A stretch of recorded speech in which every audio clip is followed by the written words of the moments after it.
Good evening. In 1984, my now wife of 39 years suggested strongly that we're going to move to Carroll County, and I'm glad we did.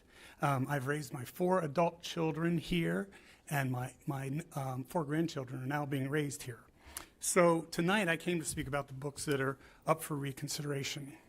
As a father and grandfather, I'm disgusted and appalled that the material was ever accessible to impressionable minds filling the hallways of CCPS schools. The fact alone that everybody in this room would be highly uncomfortable if I read a passage from any of the books shows how vastly inappropriate it is. Last month, a former Board of Ed candidate brought her child to the meeting. So I'm not going to read anything, but if I did, the condemnation I would receive would be deafening, and rightly so.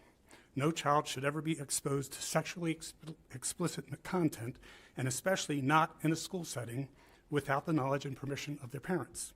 And I have an anecdote that illustrates this, and that's that I have several friends that I have shared these excerpts with. And 3 weeks ago today, I had a friend read, he started to read one excerpt, and he stopped one sentence in, looked at me and said, "I'm not reading this is pornographic."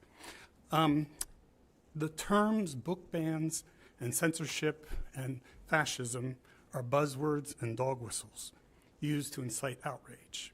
The people that use these words can't defend the content. They can use buzzwords to demonize people. So far, there's been 5 books that have gone through the reconsideration process, but they're still retained here. We have a great education system here. And of all places, we got an endorsement on Sports Talk Radio last week. Ed Norris, former commissioner of the Baltimore City Police, talked about how he couldn't afford private school, so he moved to Carroll County to get his son a good education here.